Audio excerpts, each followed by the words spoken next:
Une carrière, par définition, est un environnement en permanente transformation. Chaque jour, des milliers de mètres cubes de roches sont déplacés et forment des paysages neufs, encore vierges. L'extraction provoque également la mise à jour d'un élément indispensable à toute vie telle que nous la connaissons sur Terre, l'eau douce. En carrière, c'est la présence d'eau d'une pureté souvent exceptionnelle, associée à l'excavation régulière de la roche, qui est à l'origine de la formation d'un milieu devenu rare, les mares pionnières. Ces habitats peuvent apparaître dans de nombreux secteurs de carrière, en bordure de pistes, en découverture, dans les fossés de drainage ou en fond de fosse. Des petites mares qui sont recreusées régulièrement et dans lesquelles il n'y a encore pas de végétation ou très peu de végétation. De par ce côté pionnier, c'est très intéressant. Il y a plein de plantes rares, plein d'animaux rares qu'on trouve que dans les carrières ou presque.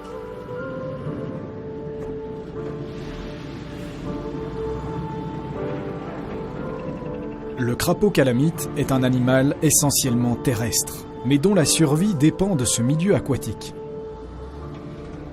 La faible profondeur ainsi que l'assèchement périodique de ces mares empêchent le développement de poissons qui se nourrissent des œufs et des têtards.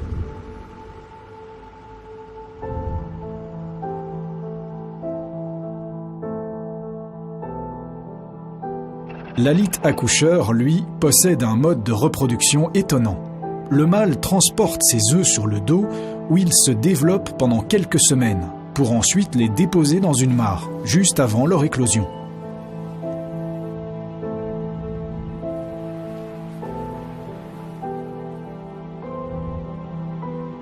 Des libellules et demoiselles, telles que l'agrillon nain, ainsi que certaines algues typiques, profitent également des conditions pionnières des flaques et des mares temporaires.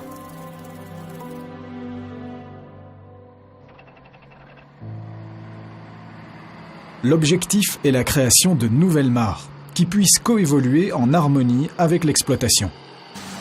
L'action de base pour la création d'une mare est le creusement de petites dépressions dans des zones de ruissellement ou d'accumulation d'eau de forme et de taille variables. Les mares doivent être peu profondes, avec des pentes très douces, favorisant le réchauffement de l'eau, idéal pour le développement des têtards.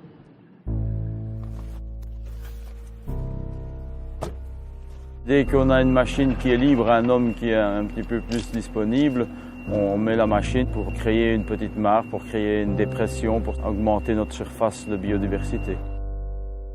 Plutôt qu'un nombre limité de grands plans d'eau, on créera un complexe de multiples petites mares, afin de diversifier l'habitat disponible.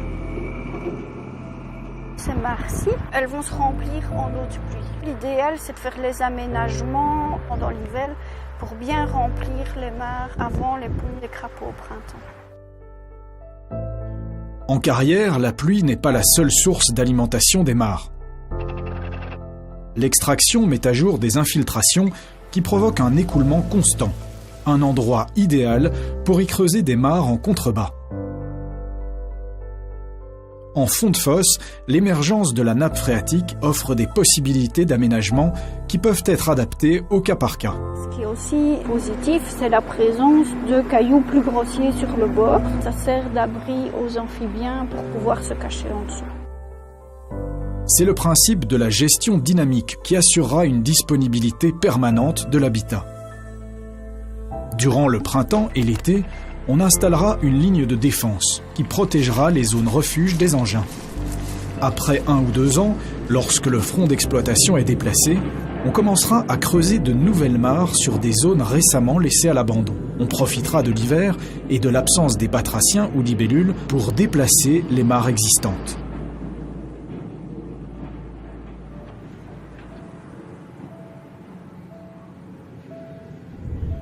Face au phénomène de déclin généralisé des populations d'amphibiens, les carrières représentent une opportunité importante de maintien de noyaux de population. Grâce au Life in Quarries, ce sont plus de 120 mares gérées dynamiquement qui seront créées au sein des carrières wallonnes.